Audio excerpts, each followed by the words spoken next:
His divine power has granted us all things that pertain to life and godliness through the knowledge of Him who called us to His own glory and excellence, by which He has granted to us His precious and very great promises, so that through them you may become partakers of the divine nature.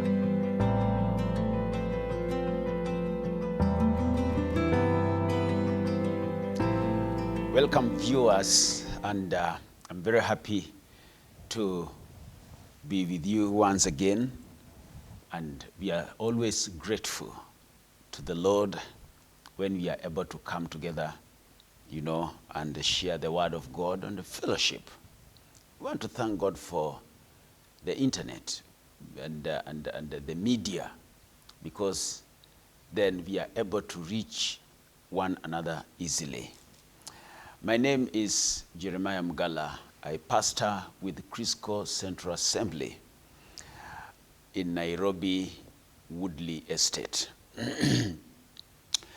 Today, still, I want to continue with our line of thought. The bigger picture is partakers of divine nature. Partakers of divine nature. And I think I have severally explained what that means. Partakers of divine nature. When you talk of divine nature, simply and in a short form, I would say you are talking about the nature of God. And so when we say partakers of divine nature, simply we are saying you are a partaker of God.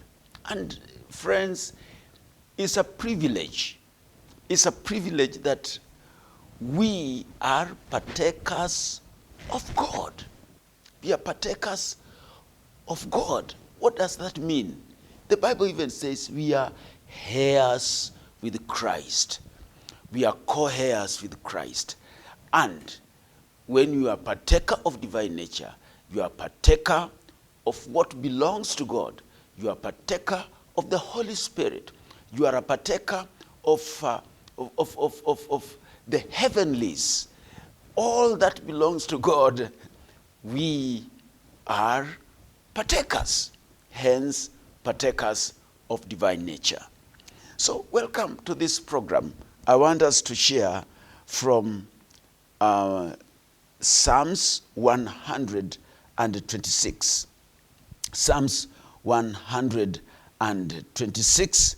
I want us to look at something very important, and it's important to you as a believer. It's not a long psalm. I want us to read all of it together. Psalms 126. When the Lord restored the fortunes of Zion, we were like those who dream. And then our mouth was filled with laughter, and our tongue with shouts of joy. Then they laid among the nations, the Lord has done great things for them.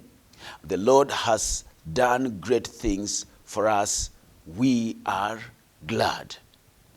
Restore our fortunes, O Lord. That's a prayer. Like streams in the Negev, those who sow in tears shall reap with shouts of joy.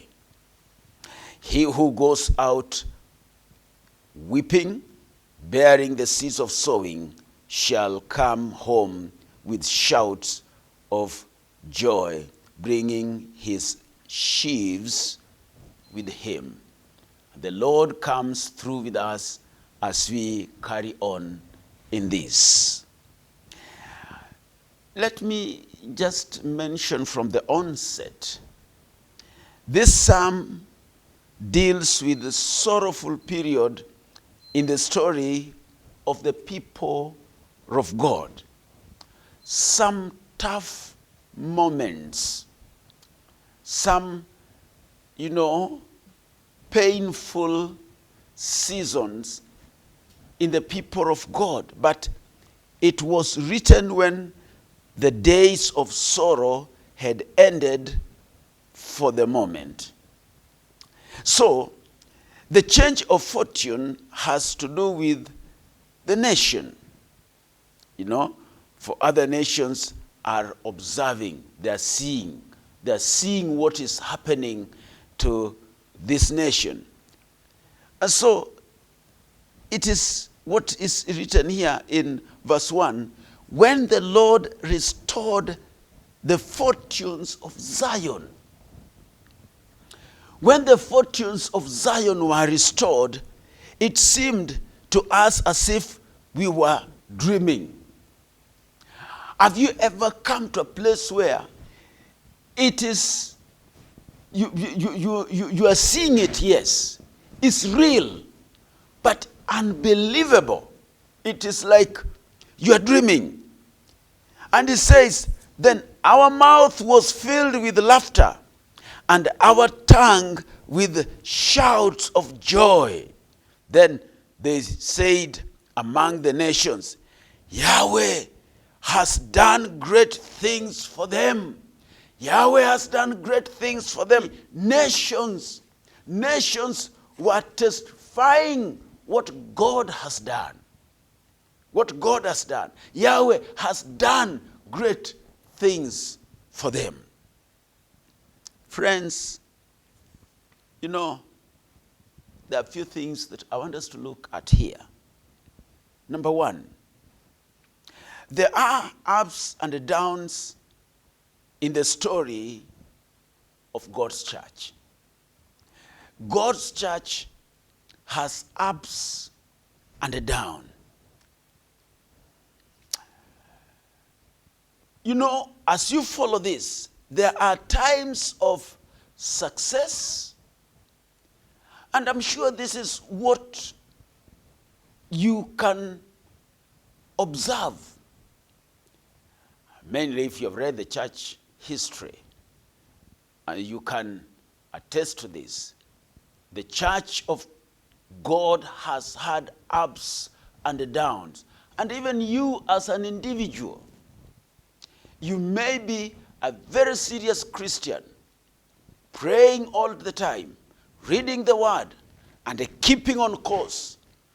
But you discover that the more you do that, the more you find yourself in a valley or in some danger.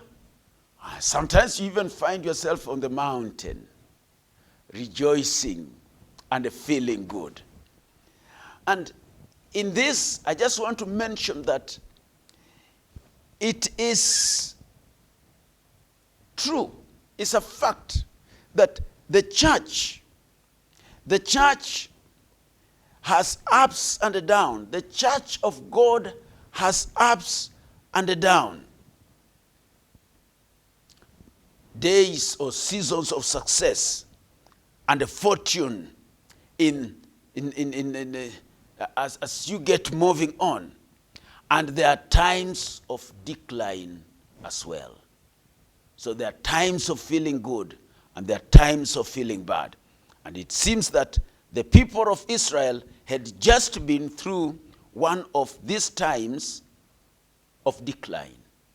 They had been in declining and renewal at the time it was written, when this psalm was written. So most movements of the Holy Spirit, and this is very important. I always say history is very rich. It will bring you the facts. If it rained yesterday, it rained. There's no way you can go around it. You will just record that it rained. When you go to the meteorologist, they'll even tell you the amount of rain. So, most movements of the Holy Spirit do not last more than one generation. They don't last more than one generation. And every movement of blessings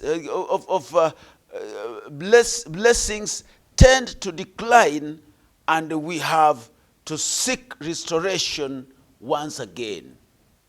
When we have declined, when we have backslidden, many times the church has backslidden.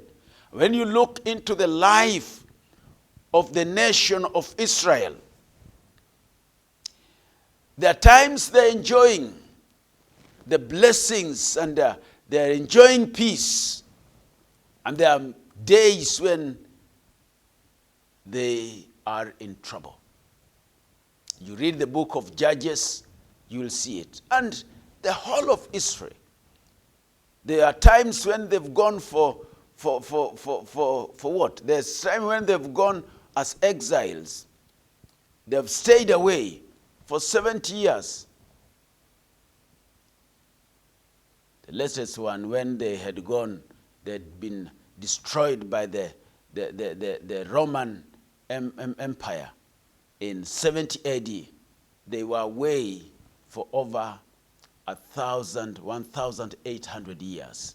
It's only 1945, 48 when they were restored back. So, a people of God are known after great peace and rejoicing.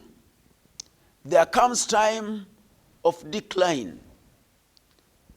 There comes time of decline. Their faith, there's lapse in faith. And when we talk of revival, revival comes and it will drive us for a period of time. And then at some point we get used to some of these things and then we decline. So it is a great mistake to be content with where we are. When we have revival, we need to get moving on. We need to make use of that. We need to advance in the things of God. But when we get contented, then we embrace stagnation. We become, as it were, mediocre.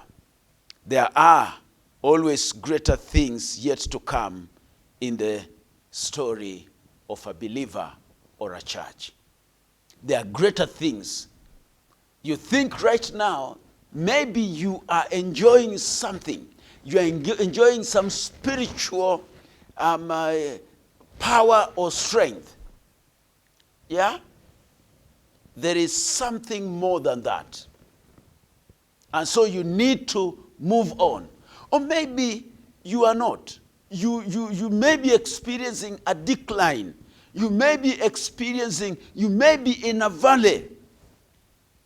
Still, even you who is in a valley, I want to tell you, God is still in that valley. God is still in that valley. And you are able to carry out yourself. Look unto the Lord, because there are greater things ahead of you as you trust in him. Now, this message here is to help us as people who trust in God. If you are born again, you have accepted Christ as Lord and Savior, you are a partaker of divine nature. So regardless of what is going on in your life, you have divine impartation. You have divine connection. Focus on God. Focus on God. So, there are ups and downs in the story of the church, as well as in the life of believers. But when you are down, it does not mean that God has thrown you away altogether. No, no, no, no. God is just teaching you something, and you better look unto him and trust him, as he is ready and able to bring you up in a new way. So, let me also mention that days of restoration are days of great joy. Days of restoration. They are days of great joy. Lucy, yes, Yahweh has done great things for us. That's verse 3. Yahweh has done great things for us. We are rejoicing. When God has done great things for us, for you, it's a time of rejoicing. It's a time of rejoicing. It had just taken place. During the writing, it had just taken place, and the people were rejoicing, and other nations had observed what had happened. Other nations had observed what has happened, and it is written here. Then they said among the nations, the Lord has done great things for them. They said among the nations. Imagine among the nations, nations speaking of what God has done in your life. Imagine people speaking, not even you telling them. They are talking about what God has done in your life. They're saying, this man here, we know him, and we knew him, and now we know him. We have seen what God has done in his life. Imagine, neighbors are talking about it. People at your place of work are talking about it. You see that? I want to tell you, keep keeping on trusting in God. Days of restoration are days of great joy. So, let me mention the third thing. Little restorations may precede great restoration. Little restoration comes before the greater things. Now, this seems to be the situation of the sons. They had already been restored. Verse 1. When the Lord restored the fortunes of Zion, we were like those who dream. They had already been restored, but they were praying for something greater. That is in verse 4. Verse 4, they are praying for something greater. Look, restore our fortunes, O Lord, like streams in the Negev. Restore our fortunes. God had brought some peace, and they were enjoying some goodness. There was some grace, and they were feeling good. And then they took advantage of that. Now that they are able, now that they have seen what the little thing God has done, now they want greater things. Restore our fortunes, O Lord. And they're even explaining, they're saying, like streams, like streams. You know, a stream keeps on flowing. Water keeps on flowing.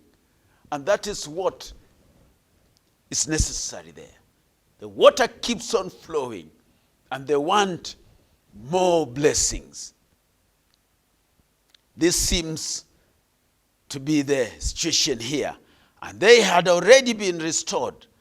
You know, we remember that Ezra, when you read in Ezra 9:8, refers to favor for a brief moment and a little revival. But then there's a greater thing. God will always, there are little things, and then there are greater things. And my point here is, don't be satisfied with what you have gotten. You can never exhaust the riches of God. You can never exhaust the good things that God has for you. You can never exhaust the anointing of God. You can never exhaust the presence of God. You can never. Ask for more. Ask for more. Ask for more. So number one, we have said there are ups and downs in the story of God's church, or in our story as believers. And number two, we have said days of restoration are days of great joy. When you are restored, it's joy. You know, it's like you are in prison and you had no idea when you'll be released. But now, suddenly you are released. What do? Do you sorrow because you've been released? No. You rejoice. So, days of restoration are days of great joy. Number three, little restorations may precede great restorations. Let me mention the next one there. Days of great restoration may require days of preparation. Days of great restoration may require days of preparation. We have to prepare. And this is very, very important. What is the preparation? Number one, prayer. Praying. We have to pray. We have to pray. This psalmist is praying for even greater days in the story of Israel. He is praying. He is praying. Listen, Yahweh, restore our fortunes, O Lord. Restore our fortunes. Let them be like streams in the Negev. Restore our fortunes. You know, preparation. Prayer is very important. Prayer. You can even say it where you are. Prayer. You can even decide and say, I want to pray. You know, believers, we have one great resource that we don't use. And what is it? And that is a tool that no one can take it away from you. Prayer. Prayer. I'll say it again. Prayer. So they're praying. They want God to restore them. Not restoring their fortunes. God to restore their fortunes. And they're specific, like the streams of Negev. I don't know the streams around you. I don't know. I know mine. I can pray and say, God, restore my fortunes, like the great river, River Nile.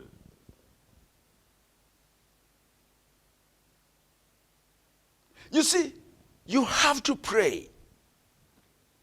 You have to pray. But then number two, still under preparation. Number two, it involves sowing. A farmer has to harvest time unless there is a sowing time. He has no harvest time unless there is a sowing time. A farmer. If you have no sowing time, you have no sowing time, then you have no harvest time. Sowing goes with harvest.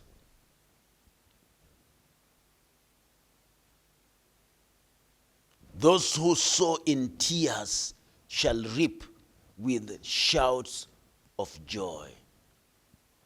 Reach out. If you belong to a church, give tithe. Give offerings. If the church is doing a project, give towards that project.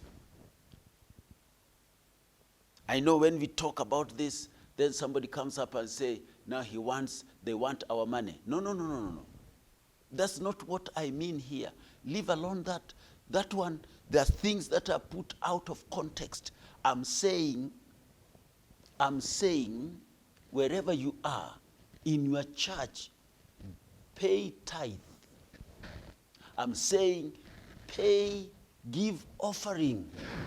I'm saying, get involved in the projects of the church. Give alms. Reach out to somebody who is needy. Minister to them. If you are able to pay school fees for their children, or you are able to buy food for them, do it. I'm not telling you to bring me. No. I'm saying do it wherever you are. Don't be deceived. A farmer has no harvest time unless there is a sowing time. If there is no sowing, there is no harvest. Period.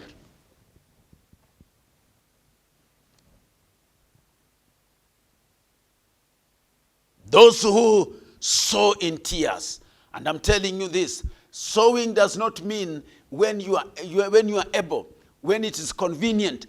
Go out of your way.